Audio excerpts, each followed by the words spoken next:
guys? We back. Today we're going to be reviewing The Walking Dead, The Ones Who Live, Episode 2. If you've been liking this type of content, just make sure you hit that like button. Also subscribe to the channel. And, let's go ahead and get into this.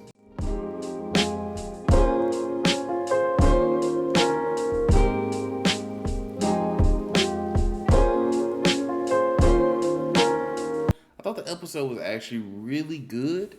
I didn't think it was as great as the previous episodes, but it was a lot of standout characters that I want to actually discuss and go through this. So if you're just looking to see if the episode is good and you don't want spoilers yet, this is gonna be your key point to jump off, right? Because everything post this is gonna get into the spoiler review of this episode.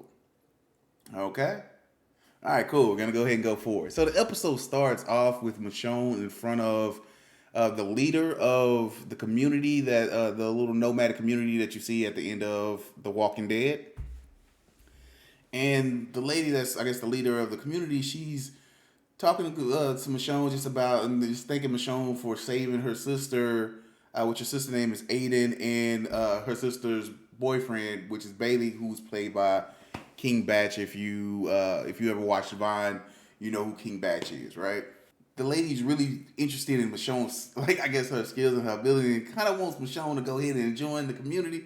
Michonne's not worried about none of that. She's like, "Do you got a horse I can use? I got a place that I'm trying to get to because I'm trying to save somebody who's important to me, whatever, right? Or I'm trying to find somebody who's important to me." A big thing about this person, their community, is they live in basically a nomadic community. So they have a caravan that just continuously travels. If somebody's left behind from the caravan, they don't send anybody out there to go find that person. They just continuously move towards to the next destination. And they do this, I guess, due to the fact that they don't want to basically lose a great amount of lives trying to save one life when you could have just stayed with the caravan and got to where you need to be, right? So they don't move. Well, Michonne is not really resonating with this whole idea of leaving people behind, so she's like, "I'm really not going to stay here. Can I just get a horse, or no, I'll just go on about my business."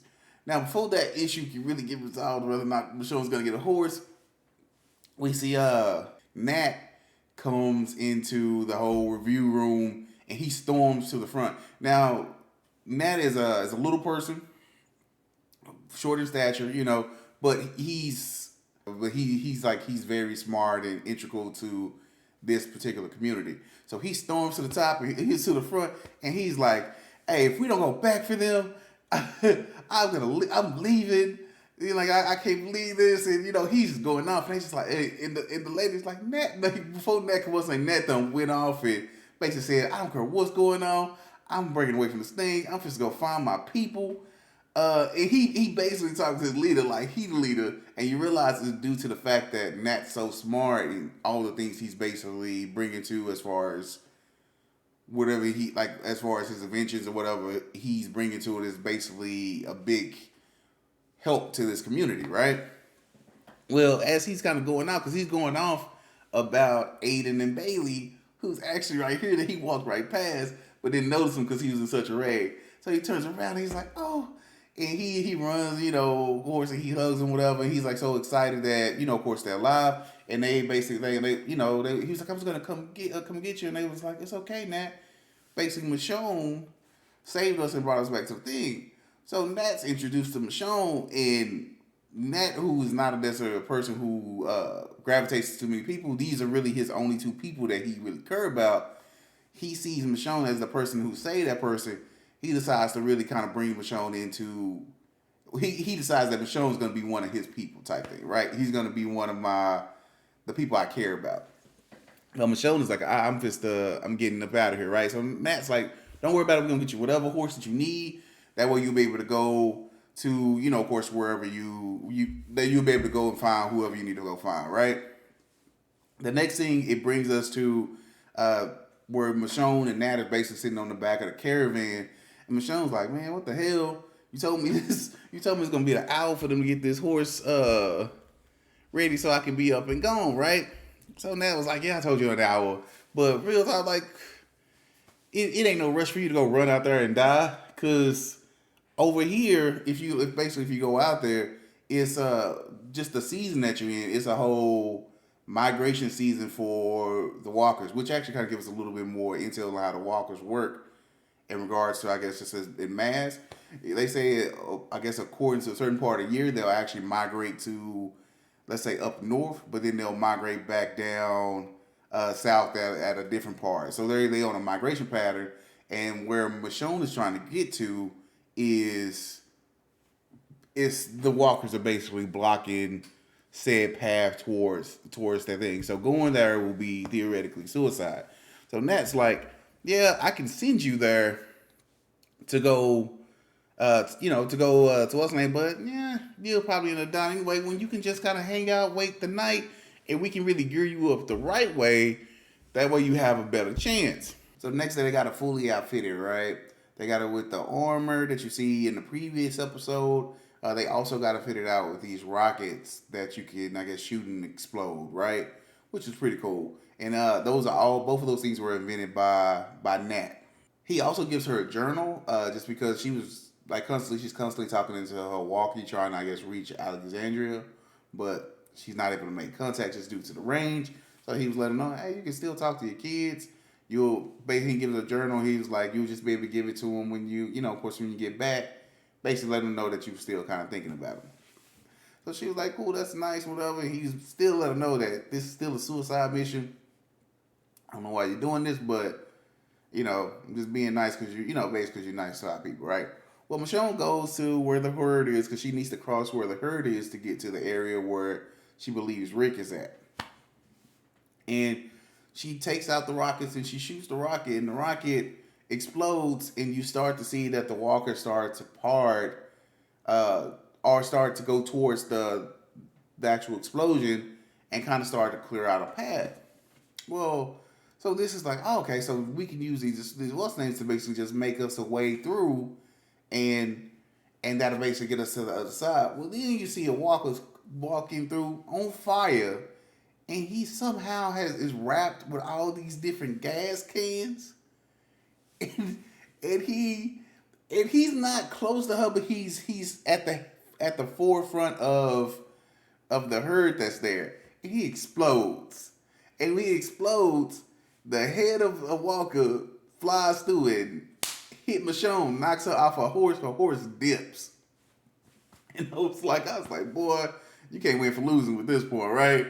And you start to see all the walkers are starting to head in her direction because, like I said, that walker was at the front of the herd, and it's they walking in the direction where Michonne is. So Michonne takes out it's like, man, takes out a sword because it's like it's up now. Well, then you see a fire blow up over here and it's purple flames. And when I say over here, I mean like look, think off in the distance in like a distant hill. Blows up over here, and then you see another fire blows up on another distant hill off that, making the walker herd split into basically like a one walker herd split into two different herds heading towards each one of the fires, making a path straight through. Well, then you see right behind them, right behind Michonne, here comes Aiden, Bailey, and Nat. And then you see that they have looks like not the whole caravan, but part of the caravan is with them. So Nat basically lets Michonne know that basically she kind of inspired them to go ahead and leave, and they want to basically help her get to Rick. And what he did was he got I guess made where he basically set up a bonfire that can burn for a long period of time over there. It's just one of his, I guess, with like a certain fuel that he made, and it burns purple to draw out to draw the walkers in two different directions and make it where it's easier to kind of pass. It's like a strategy or whatever to basically survive the zombie apocalypse, right? So it's like oh, okay, cool. So you quickly realize this guy's Nat is kind of the smart cookie of the thing. So he basically lets Michonne like, okay, just kind of wait with us a while, or just kind of we're gonna wait a while for the walkers to fully part before we start to basically go on. So that leads us into the night portion of that day, right? So when we get to the night portion of that day, right? The group, and when I say the group, I mean Nat, Bailey, Aiden start to basically kind of just open up, and that's opening up about just that Michonne kind of gave him the spark to go ahead and leave that community. He said that he's been thinking about leaving for like a long time, just based off of the fact that they don't go after no back after nobody. But he was set up to leave a long time, but he just never did. And then of course, he has Bailey and Aiden there, and those are the only two people in the world right now that he cares about. Which Michonne's a third now, but those are the only other people he cared about in the world. He just never thought about leaving it. He just never left because of that. But just kind of seeing how things were, he decided to leave, and with that, the people that came with him decided to leave too because they felt similar. Well, then you look over to Aiden and Bailey, and they kind of go carry. Well, Bailey asks Aiden, she's like, "Oh, I'm gonna go get you some food." She's like, "No, don't worry about it." And he was like, "Nah, I'm gonna get you some food." So it's like, oh, girl's pregnant, right? So Michonne picks up, so she's like, "You're pregnant," and the girl's like, "Yeah." And the girl starts to kind of like cry with her a little bit because I guess like the community, I guess for her, was a safety net for said baby, right? So coming out here and branching out from that is a little bit scary, but it's something that they want to do because they want to help Michonne get back to Rick. So Michonne is like, go back to the community. You can travel what's name and get back to the thing. Like you definitely shouldn't be out here if you have a new life. Go back to us. And it's like, no, we'll go back, but we'll go back after we help you find Rick. All right, cool, whatever, right? All the flags there. She should go back, right? But nah, we'll go back after we help you find Rick. Well, that leads us to the next day. We're walking through, and I don't know. Oh, I think it's New Jersey is where they're actually at, where they're actually walking through, right? So they're just walking through the streets of New Jersey, and you start to kind of get a little bit more of a backstory. So Michonne's talking to Nat, and Nat's telling her about he kind of reiterating that basically y'all the only three people that I really mess with. And so Michonne's like, what about all these people? He's like, yeah, they done bumped up a point or whatever. He's like, but for him, it's only a few people that he actually cared about. And it just kind of goes back to his upbringing. With him being a person of smaller stature, he was bullied just throughout, like, just his life and whatnot. And he said that, like, I guess, like, when he was, like, bullied, it made him kind of go into more of a destructive type of energy about just kind of life. So he was making, because he's smart, he was making just, like, things that blow up. He was just over here setting up, just making things that blow up. Well, then I guess he had a stepfather that came into his life.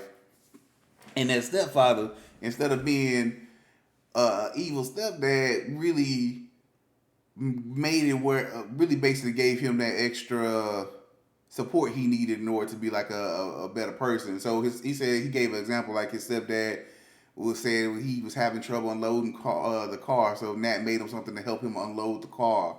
Or it was something that his stepdad said he kept forgetting to turn off the stove, so Nat made him something to help turn off the stove automatically at a certain time or whatever. But when Nat starts when he's reflecting on it, he's like, did he really have trouble unloading the car? Did he really was name? Or was he just like he was just basically knew that this kid needed something to, needed to basically channel that negative energy into something positive, right? So instead of blowing up stuff, here's how you can make stuff in order to just improve people's lives. So he was just a good support, I guess, part for his life, and that was again one of his people that he cared about during his previous life. So it just shows a little bit more about that. Well, as they're having these whole heart to heart conversations, you see a helicopter fly overhead, right?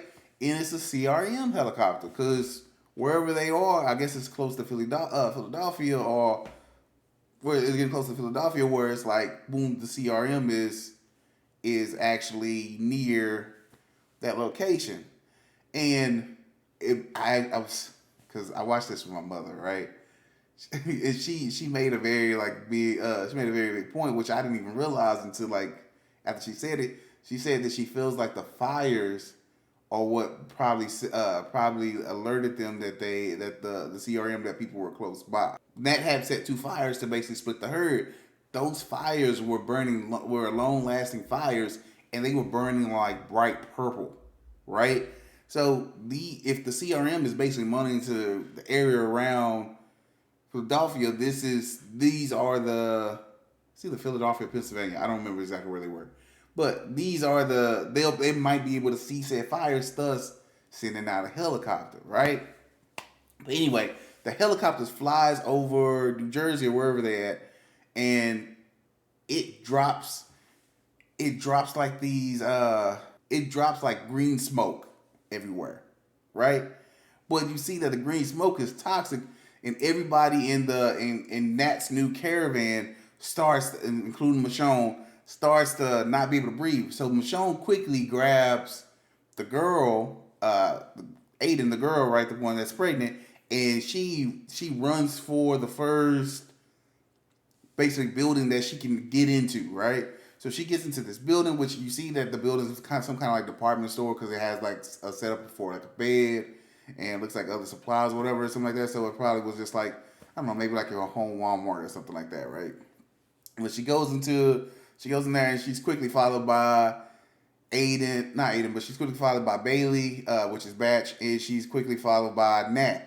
So they're all there, but they all of them can't breathe because whatever this green smoke is that popped in front of them is burning their lungs. Now, what you notice is that Bailey is not Bailey, but Aiden is really being affected by it. That's the pregnant girl, right? She's really being affected by it. So while Nat and Bailey are trying to, of course, kind of recover, Michonne's like, I'm gonna go, which Michonne is still basically suffering from it too. She's like, I'm gonna go try to find basically a medical kit. She tells Bailey, don't basically like stay with her or whatever, tie her down and tie her down, I guess just in case something like she dies or whatever. Tie her down and don't sleep next to her, right? Don't fall asleep next to her, right? And she goes off to go try to find the medical stuff. Well, she comes back with, I guess, whatever the medical stuff would be. But when she comes back, you see that the girl, Aiden, has died. And not only that, but you see that the bed next to her, like where it's next to her, is covered in blood. So she done bit somebody. So Michonne puts Aiden down, and then she goes looking, and then because she's hearing the noise of a walker, and sure enough, you see Bailey. He's at the counter, surrounded where the counter's like got flames on the top of it, but he's over there. He's kind of like reaching over the counter. Michonne, what's name? She kills Bailey, and then you see that behind the counter is Nat, and which mind you, those were his two people that he trusted and cared about enough. Those two people they're basically just dead, and you can see that he stayed alive, and I guess he used the fire to kind of keep it from getting to him, whatever. So Michonne rescues him, whatever, but you can see that though losing those two people kind of broke him to a point.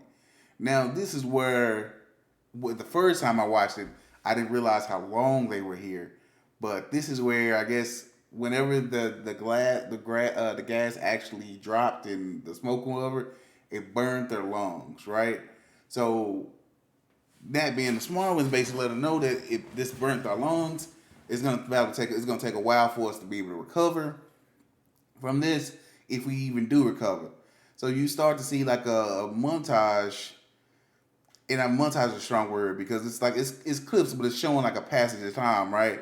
But you see where they're recovering from the gas, right? And this is I didn't notice how long it was the first time I watched it, but you notice that this is almost taking, if not a year, it's almost a year. Because when it starts, it's fall, right? You see the leaves and everything. Because you see the scene where they're looking at almost like a skylight, and it's leaves on the skylight. Then that turns to frost, and then you start to see it turn to like greenery because it's like spring, and then whatever it is, by the time they are like recovered, it's the you see the leaves like the autumn leaves back on it. So it's there about a year. Throughout that year, Nat, you can see kind of has lost his hope. He's lost his hope about because his people done died, and the people who came with him, of course, they died, and he is not necessarily. I think he's lost his belief. Well, while he's doing this, Michonne is almost reinforcing, just kind of like that it's still a possibility that the people that we, of course, like that Rick is still out there and stuff like that. So she lets him know, like, hey, like once she's recovered, and mind you, it took a while for her to recover, and this is just kind of show the beat. She was trying to exercise and everything just to try to build herself up because it had took her down so much throughout the course of that. So she worked her way back up to be able to go back out. But she lets him know, like, hey, here's Alexandria. I marked it on the map. You can go to Alexandria. You can make it. Basically, I got to still go to the place that I was originally trying to go to. I got to go find Rick. Nat, this is his only person he has left who he cares about. It's Michonne at this point, right? Nat's like, no, I'm not. You're not going there by yourself. I'm gonna go with you. Basically, this is still foolhardy, but I'm gonna go with you, right? So, of course, they go and just okay, yeah. So they end up going getting to this place, Bridge Terminal, which is where she believes Rick is supposed to be. Well, when she gets there, Michonne finds a collective of burnt bodies there, right? And she goes and she checks all the burnt bodies to see if one of these burnt bodies is Rick. And you can tell the guy that shook, right? Because this is the place that she has been trying to get to all this time in order to find out if Rick is there. And he's not here. And the only thing we see is a bunch of burnt bodies. And we don't know what it is. Because if Rick was alive and if Rick was kicking, Rick would have came back to us by now. This is where her mind is, right? So that night, they kind of sitting by the fire, and you can tell she's like her faith is waving, right? Is she doesn't know what to do at this point because she, even though she doesn't feel like that he's dead, this is basically shook her to a core. So Nat, even though you can tell just kind of by how he said that he doesn't necessarily believe it, he basically lets her know that it's okay to believe that Rick is still alive, right? But you can also believe that he's out there and that he's alive, but you can go home. Like, cause you have your kids, you have people back at home who, of course you need to be you care about your kids as much as you care about Rick, right? You can go home and you can believe that he's alive. It's not you giving up on his memory or you giving up on him, whatever. It's just that we have to know, and they keep doing this. It's like a recurring theme throughout the episode where you gotta know when it's time almost to cash in your chips and move on. Nat felt that way when he was with that other group where he felt like he stayed past the point where he should have stayed, even though the environment wasn't necessarily what he wanted it to be. And now Michonne is basically did this whole trek across all these states in order to try to find Rick, only to come up empty. And when she can be spending this time with the ones that do need her, which is like Judith and RJ or whatever, right? So he basically let her know that. So Michonne and Nat, he kind of helps her come to term that we might not like that it's nowhere else to basically, we're not giving up on Rick, but it's time for us to go home, right? So Nat and Michonne starts to head back towards where Alexandria is. Now they haven't quite made it. They don't think they're far enough to make it, but wherever they are, they're getting closer to radio range because Nat basically says this. Well, as they start to get closer to radio range, Nat says, "What's that?" And he looks off and he has like a binocular, right? And he sees the CRM helicopter. Now, Nat and Michonne has animosity because of all those people that the CRM killed with the gas, including Aiden Bailey. So Michonne's like, I'm not running from them, whatever. And because Nat tells her, grab the cart. Mind you, the cart been pulled by Walker to Michonne, that person. She know how to make Walker do some work. So he's like, grab that cart from there, but say Walker, whatever. Michonne said, I'm not running from him. He said, I ain't saying nothing about running from him. So she kills the walker that's carrying the cart. She grabs the cart and she bring it over to Nat. Nat set himself up like a apparatus that basically a stand. He basically sets him up a stand. So if any snipers out there know, you can have a stand to basically steady your aim, whatever. He does that for his arm because he has that his rockets. So he has it's not a rocket launcher, but he has his rockets and he steady those on his arm and he lights them where it'll basically shoot off. So he's like, he said, I think I can basically he said I practice with this a lot, and he sees the CRM helicopter is coming this way. Now the CRM helicopter is far, and my boy closes one eye, put his head on stand, kind of angles this. He don't got a scope or nothing, and he shoots that bad boy. And when he shoots that bad boy, he said, that one must have been a dud. That one wasn't a dud. That was the one. That was the rocket that pierced. If you're looking for Rick from a point of view, that was the rocket that pierced the window and landed into Okafor, right, and blew up. Well, then Nat shoots another one. This one right here, boom! It hits the base of the rudder of the helicopter. So the helicopter starts to kind of like spin like it's going down. Nat then shoots another one, and it hits that helicopter. So that's when the helicopter, of course, breaks apart, hits the ground and everything, right? Well, Michonne's like, I'm going. And he's like, I got you covered here, right? And that dude, Michonne's rushing towards the CRM soldiers, whatever. And, of course, it's the same scene that we saw from Rick's point of view the previous episode, but this time it's from Michonne's point of view. So Nat shoots like two of the soldiers, so it's down to three. Of course, one of those three being Rick. Michonne basically pulls up another because Nat shoots another rocket and it knocks all of them on the ground. Michonne goes up, kills one, and each time she's killing one, she's taking a helmet off and she's actually looking at their face, whatever. And I don't know if it's just the kind of like, this is the face of your revenge, but but she's taking them out. But she's taking them out. So she kills one, she kills another one, and then of course, from what I'm saying, like we've seen before, she goes to kill the third one. Third one turns out to be Rick. When third one turns out to be Rick, Michonne loses all her little zeal. She throw that sword to the side. They start ripping off she rip off that mask. They basically run to each other, and it's like, oh my God, how's this happening? Whatever. Well, Rick tells her real of course it's a nice little it's a nice little scene of just like showing that, hey, these are two people who are in love and they haven't seen each other in a while. Well, after that's enough, Rick kind of he basically he tells them because Rick sees optics. I'm not with them, and she's like, okay, cool. I not with them, and so so he basically tells her real quick, hey, you didn't do this. You came from what's the name? You just saw this happen, and basically don't be you. And she's like, wait, what? What do you mean? And so he's basically letting her know that, hey, these people are coming. We can't get away. You're gonna, what I mean? You don't know me. I'm gonna have to He basically laying out the plan that when they come, we don't know each other. Well, they can't see that we together, and you didn't do this. So you didn't cut these people's throats. This ain't nothing new. You just saw us from the tree line, and you came over, right?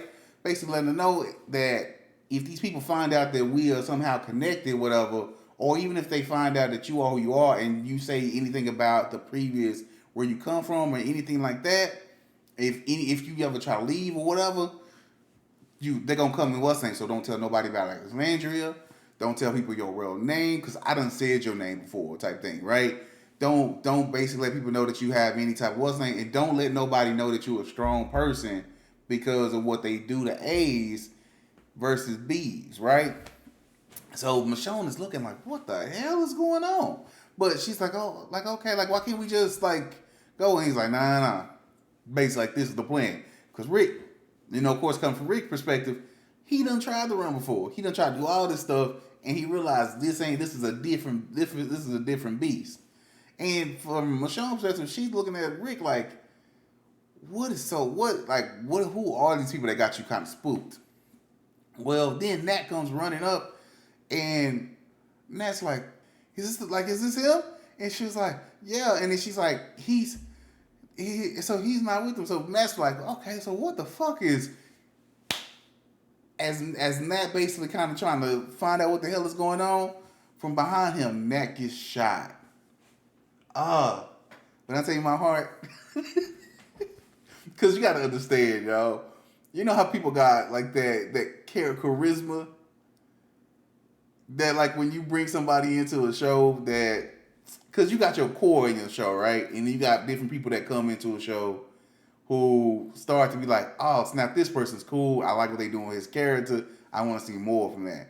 That was Nat throughout this whole thing. Like I said before, Nat really stole the show in this particular episode, was just basically being him and seeing that this person, despite his shorter stature, is showing that he can basically contribute to this world. And not only that, but he's basically doing things that other people can't do. He's finding ways to get around walkers.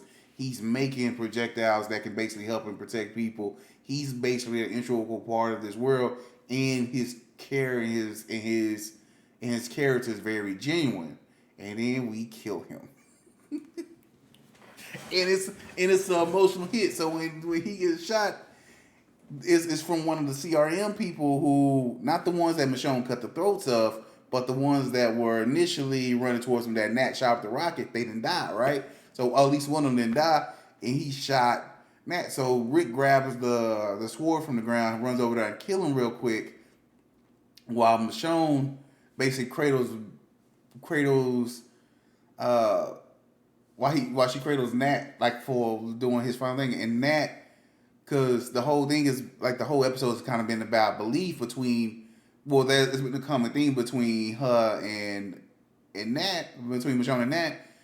It's just like this belief, and if you can, if there really is, if it is all right to keep on believing type thing, right? So Nat kind of asked him, is it still him? Basically saying that even though after all these years, whatever, when you look in his eyes, has he changed into whatever, or is it still Rick? And she basically let him know that it's still him, and then Nat dies, and he doesn't die quite with a smile on his face, but it looks almost like the fact that we actually found Rick, like just kind of what's name, which is what you got to think about at this point. Nat's been with Michonne for a year, and Michonne's one of his people that he really, really cared about, and this has been her goal. And even though Nat was telling her that he to keep believing that Rick is still out there, Nat himself probably didn't believe. So to see Michonne and Rick basically come back and reunite, it's like almost like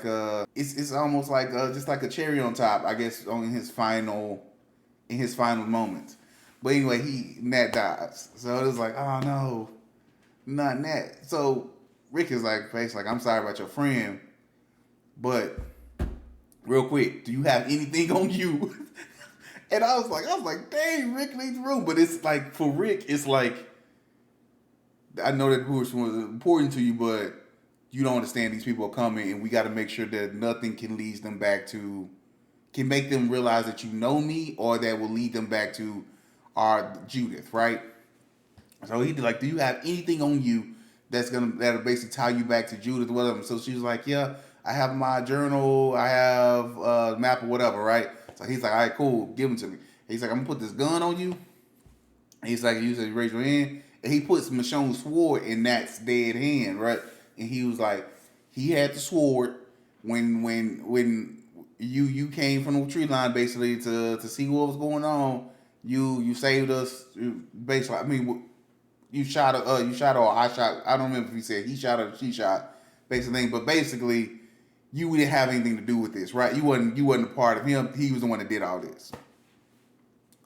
So it's just like, okay, so I got to put my gun on you, whatever. I love you, whatever, right? So you see that the CRM, you hear the helicopter starts to come down, whatever, whatnot. Well, the next scene that you see, Michonne is again sitting in front of what I would call like a review board. At the beginning, she was sitting in front of like the review with the leader of that nomadic community. Now she's sitting in front of a review board for the CRM, and the CRM are asking her questions just about like, okay, who are you, right? So she basically let them know, hey, I'm Dana, because she's not going by Michonne, of course, just like Rick said, right? She's like, I'm Dana. I'm just happy basically to be around the people. I come from a group that was here, that's not basically not there no more, and I'm just happy. What's name? When she looks over to like a see-through mirror, like where like an interrogation mirror, right? So she looks at it and they was like, do you have like an issue or anything like with being watched? She was like, no, I just haven't seen myself in a while.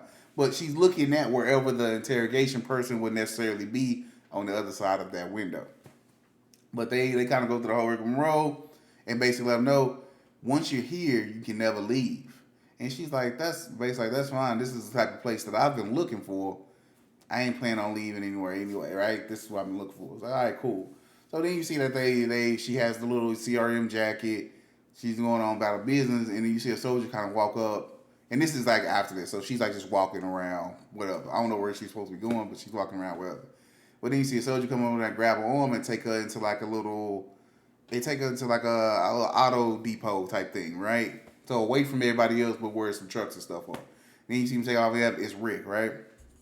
And Rick is basically just like is first he really trying to kiss her. I said my boy Rick has been starving out here. I said let that girl breathe for a second, right? Because Rick is trying to get at her, but Rick is like basically he just kind of he really kind of doubling down on what's things like, yo, I'm gonna get you out of here. It's on what's name. We just gotta basically play this thing smart or whatever. And first thing while he's like kissing her, she's like, because you know how you grab your hand around or whatever. She looks at the hand, and this is her first time noticing Rick doesn't have his left hand anymore. So she's like, what happened? He's like, oh, it happened. He said it happened a long time ago, like one of the last times I tried to escape. So, and you see she picked up one of the words, the last time, and he was like, look, they had me trapped. I ain't trapped no more. I'm gonna get us out of here. It's gonna be good, whatever, right? But she's peeping that Rick is shook. Whatever these people are has them shook in Rick. And it's almost reminiscent to back when the Saviors first came and Rick was so shook after, you know, of course, getting back. And he had that whole conversation with Michonne about Judith and how Judith was his what's name and why they needed to basically be baited down during this time frame. And remember, he came back from that, and which Michonne and Maggie was a good part to kind of help him get to where they go back to where they know they need to fight. Well, she's seeing basically boggled down Savior Rick, who's like, I'm gonna get us out of here, but I'm super kind of shook about these CRM people, whatever, right? So she asked him, she's like, can we defeat them? Rick tell her, no, we can't defeat them. And she's like, well, can we try? And Rick was like, not and go home. Basically saying that if we tried to basically do something to stop the CRM, we're never gonna make it out of here. This is not gonna be a let's kill them, get out of here type what's name. This is gonna be us try to find an opportunity for me to get you out of here type, for us to get out of here type thing, and let that be that. But this is not gonna be like a let's take them down type thing, right? And you can see real quick, Michonne saying okay, but that's not Michonne. You feel what I'm saying? Like I'm saying like that she's not resonating with that at all. Michonne is okay, I hear you, but Michonne is Michonne. Michonne is she'll fight anybody she got to type thing, right? But she's like, okay, I hear you. Well, he basically just give it a rundown. Don't send them. If I give you a note, make sure you destroy it completely, all that stuff, right? But they part ways. Michonne go her way, and you see Michonne starts to just kind of she's walking around, and you see her kind of heading towards a building ladder or whatever. Well, as you see her start to climb this ladder and go to what's name, you also see it in juxtaposition to Michonne. You see somebody behind the interrogation glass that Michonne was looking at, watching the video that they recorded of Michonne's interrogation, right? And then, you know, of course, you see Michonne continue to climb this ladder. You then see a person pouring like a bottle of liquor in a room that looks to be Rick's room, right? But the person used both in their hands, so it's not Rick. So Michonne gets up and Michonne's up there and she looks out over just like the complex, and you realize that just kind of because you've seen it from like his own thing. Michonne, also Rick gave Michonne, which I didn't even mention in this video. Sorry, just going back. Remember I was telling you about Nate's stepfather. Nate's stepfather, his nickname was Danger. Nate had a lighter that he would constantly flick off, whatever, that had the word danger on there. I guess it was Danger's lighter, right?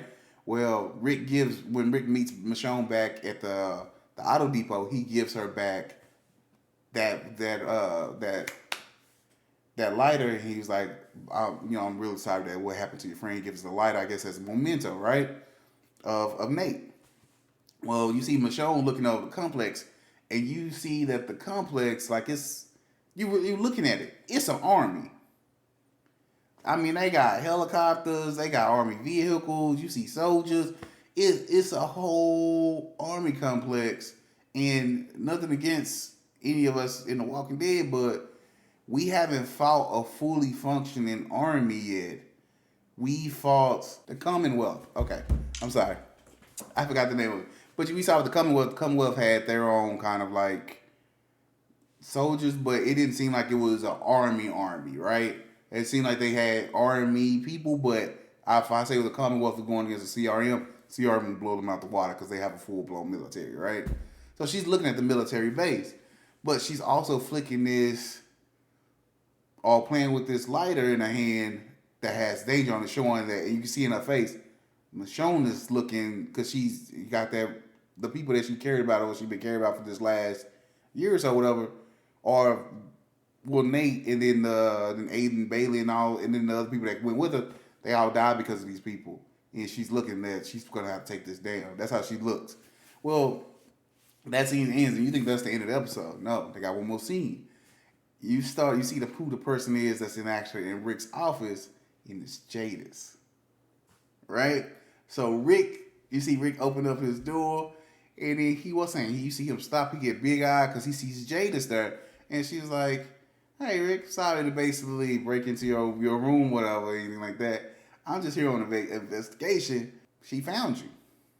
It's crazy that, like, in the world where all these people are, where we live in a zombie world, the two people be able to find each other again, but looks like she found you and everything like that, because you realize that Jadis was the person that was in the other side of the interrogation window watching the video. Jadis knows exactly who Michonne is. So she knows she's not Dana or whoever the hell Michonne is saying that she is. The jig is up. So she's like, yeah, she found you. And she's like, look, this ain't on books, and it don't have to go on the books. We can continue to keep it off of the books. But if you and Michonne try to leave this place or this CRM, whatever, I will kill everybody back at Alexandria, even the people that I care about. And when she's referring to the people that she cared about, of course, she had that whole little thing with Gabriel. So she's talking about she'll basically go out there and snuff Gabriel and everybody else that's in Alexandria out, because this CRM thing is that important to her. And she got blood on her hands, and she ain't afraid to put more blood on her hands. So then she kind of ends the episode with asking Rick, "What the fuck are you doing?" It's just kind of like what are y'all up to? And that's how the episode actually is. So all in all, I think it was a very good episode. If I had to rate it, I would give it like a solid 7.5 just on the scale. I gave the last episode a 9 because I just thought it was put together very, very well. I thought this episode was put together well too, but it was some of the things that I felt which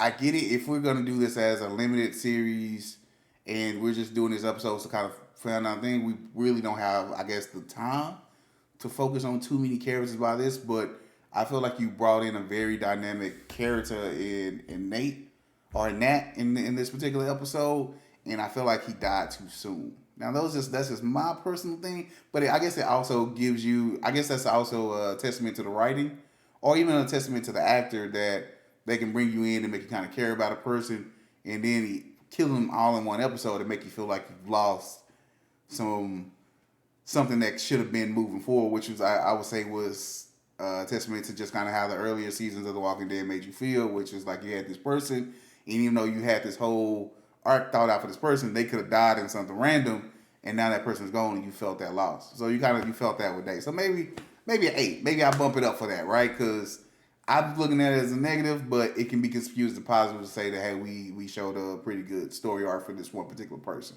But we brought him in, but we killed him off super quick. So that would be my reason for giving it a little bit lower than like maybe a 7.5, but we'll go with 8 for this one. But it was all in all a very good episode. I feel like it set up what we need to see going forward, and I am really looking forward to the next episode. Now, I do want to hear from y'all if you like what things, if it's anything that I missed, or if you just had an opinion, or if you noticed anything in the episode that I didn't notice. Please leave that in the comments, because I'm really enjoying being back with our old people in this, and I want to talk to y'all about it. But other than that, just make sure you like this video, subscribe to the channel, because I'm going to be doing the rest of this series as well, and I will see you guys in the next one. Deuces.